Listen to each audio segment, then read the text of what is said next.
So hello guys, इस video में बात करेंगे हम यूपीएस के बैचलर ऑफ डिजाइन कोर्स के बारे में कि क्या उसका एलिजिबिलिटी क्राइटेरिया, क्या है उसका सिलेक्शन क्राइटेरिया, यूपीएस की रैंकिंग क्या है और आप उसमें डायरेक्ट एडमिशन कैसे ले सकते हो। ये पार्ट 1 बनाऊंगा मैं इस वीडियो में, और सेकंड पार्ट जो आएगा चैनल पे वो उस पर मैं डालूंगा कि कैसी उसकी प्लेसमेंट्स और क्या फीस है और आखिर में आपके लिए वर्थ इट रहेगा या नहीं रहेगा। तो सेकंड पार्ट भी आप जरूर देख लेना। अभी फर्स्ट पार्ट शुरू करते हैं।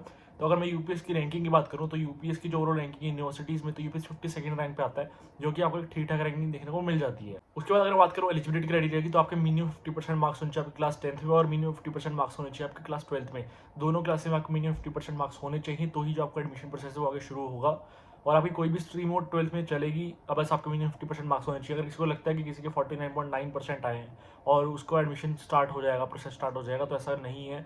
आपका अगर 0.01% भी कम है तो भी आपका एडमिशन प्रोसेस जो है वो शुरू नहीं होगा। तो अगर आपके 50% है मिनिमम, तो ही आप अपना एडमिशन फॉर्म जो है भरना और एडमिशन प्रोसेस स्टार्ट करवाना। तो अब बात करते हैं सिलेक्शन क्राइटेरिया की। अगर आपका सिलेक्शन होना है तो किस बेसिस पे होगा, तो आपके बोर्ड के मार्क्स के बेसिस सिलेक्शन हो सकता है, या फिर यूपीएस का डीएटी एग्जाम जो कि डिजाइन कोर्सेज के लिए बना है उस बेसिस पे आपका सिलेक्शन हो सकता है। या फिर अगर हम जेई का एग्जाम दिए, यूसीईडी का एग्जाम दिए, या एनआईडी का एग्जाम दिया, या फिर एनआईएफटी का एग्जाम दिए, तो उसके बेसिस पे आपका सिलेक्शन हो सकता है। जैसे कि जो यूसीईडी का एग्जाम है उसकी जो कट ऑफ निकली है यूपीएस की वो 4837 है, तो उसके बेसिस पे आपकी एडमिशन हो सकती है। और अगर आपने कोई नेशनल टेस्ट नहीं दिया जैसे एनआईएफटी, एनआईडी, जेई या फिर यूसीईडी, तो आपके जो यूपीएस डीएटी है उसके बेसिस पे आपकी एडमिशन हो सकती है। तो आप यूपीएस का एंट्रेंस एग्जाम भी दे सकते हो और उसके थ्रू भी अपनी एडमिशन करवा सकते हो।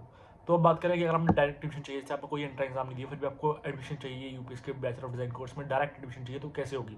तो मैंने डिस्क्रिप्शन में एक व्हाट्सएप का लिंक दे रखा है, जैसे उस लिंक पर क्लिक करोगे आपके सामने एक व्हाट्सएप चैट ओपन हो जाएगी। आप उस चैट में पूछ सकते हो क्या क्या पूरा प्रोसेस डायरेक्ट एडमिशन का, वो आपको प्रॉपर्ली समझा देंगे। और अगर आपको चैट नहीं करें तो उसी चैट वाले नंबर, व्हाट्सएप चैट वाले नंबर पर कॉल कर सकते हो, उनसे तभी पूछ सकते हो क्या क्या पूरा प्रोसेस है, वो तब भी आपको प्रॉपर्ली गाइड कर देंगे और आपकी डायरेक्ट एडमिशन करवा देंगे। और अगर आपको चैट या कॉल नहीं करनी तो मेरे गूगल फॉर्म वाले भी दे रखा है, जैसे वो फॉर्म फिल करोगे यूपीएस की टीम आपसे थोड़ी देर में कनेक्ट कर लेगी और आपको प्रॉपर्ली पूरा प्रोसेस समझा देगी आपके पूरा प्रोसेस है डायरेक्ट एडमिशन का। और अगर किसी को चैट, कॉल या फिर गूगल फॉर्म कुछ नहीं करना है, इसमें से डायरेक्ट यूपीएस का एडमिशन फॉर्म ही भरना है, तो मैंने उसका लिंक भी डिस्क्रिप्शन में दे रखा है। आप जैसे ही उस लिंक पे क्लिक करोगे आपका यूपीएस की वेबसाइट ओपन हो जाएगी और आपका एडमिशन फॉर्म खुल जाएगा और आप वहाँ से एडमिशन फॉर्म भर के अपनी डायरेक्ट एडमिशन करवा सकते हो। तो सारे लिंक्स मैंने डिस्क्रिप्शन में देखे, आप चेकआउट कर सकते हो। ये आपके पार्ट 1 के लिए मैंने इतना ही रखा है। आपका एलिजिबिलिटी क्राइटेरिया बता दिया मैंने, सिलेक्शन क्राइटेरिया बता दिया, डायरेक्ट एडमिशन का प्रोसेस बता दिया, रैंकिंग बता दिया आपकी यूपीएस की। नेक्स्ट पार्ट में मैं प्लेसमेंट फीस और वर्थ इट है या नहीं ये बताऊंगा, तो वो पार्ट भी देख लेना। फर्स्ट पार्ट के लिए मुझे रखते हैं, सेकंड पार्ट में जल्दी चैनल पर डाल दूंगा।